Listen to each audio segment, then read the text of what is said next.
সান্দহ কেনেকৈ বনাই চাওক। এয়া আমাৰ সান্দহ বনাই আছে। প্ৰথমতে খোৱা চাউলবিলাক ভালকৈ ধুই শুকাই ল'ব লাগে। তাৰপিছত এনেকৈ ভাজিব লাগে।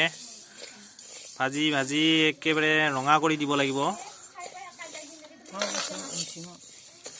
তাৰপিছত পিছৰখিনি পিছত দেখাই আছোঁ। এতিয়া উখোৱা চাউলখিনি ভালকৈ ধোৱা চাউলখিনি ভাজি আছে। এনেকৈ জুইত ভাজিব লাগিব, বঢ়িয়াকৈ আঙৰা হোৱা জুইত। এনেকৈ ভাজিব লাগে, এনেকৈ চাওক। এনেকৈ ভাজিব লাগে। বিহুৰ কাৰণে খুন্দি থকা হৈছে, বনাই থকা হৈছে। এইখিনি ৰঙা হ'ব লাগিব, ৰঙা হ'ব লাগিব। অলপ অলপ ফুটিব আৰম্ভ হৈছে আৰু তাৰপিছত মিক্সি মেচিনত খুন্দিব লাগিব। এয়া জুই ফুকাই ফুকাই সান্দহ গুড়ি বনাই আছে। জুই ফুকাই ফুকাই সান্দহ ভাজি আছে।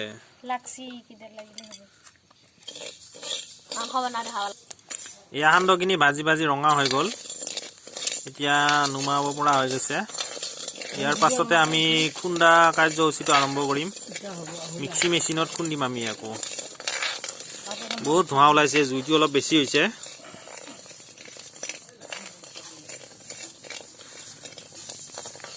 গাঁৱলীয়া জুই না অলপ বেছি হয়ে এইবিলাক গাঁৱলীয়া জুইবিলাক।